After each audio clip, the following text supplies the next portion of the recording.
السلام علیکم، ہمارے چینل میں خوش آمدید۔ مقدر ڈرامے کا اگلے ایپیسوڈ کا پرومو آ چکا ہے، جس میں ہم آپ کو بتائیں گے کہ کیا رائما حارث کے پاس واپس چلی جائے گی اور کیا حارث رائما کو ڈھونڈنے میں کامیاب ہو جائے گا۔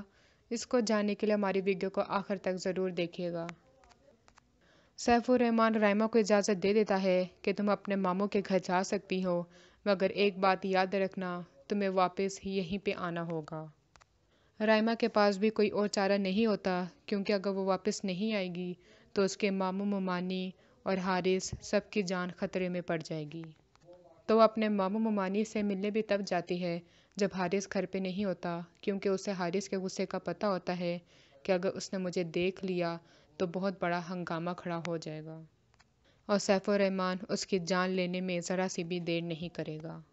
سیف الرحمن رائما کو لے کر اپنے اصلی گھر میں آ جاتا ہے۔ وہاں پہ اس کی پہلی بیوی، بیٹی اور سعد دیکھ کر بہت ہی زیادہ حیران ہو جاتے ہیں۔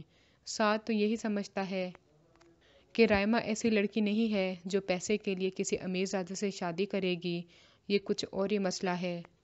رائما کو اس گھر میں کوئی بھی قبول نہیں کرتا، لیکن سیف الرحمن کو ایک بات کی تسلی ہو جاتی ہے کہ اب وہ یہاں سے کہیں نہیں جا سکتی اور حارث بھی اب اس گھر میں بالکل بھی نہیں آ سکتا۔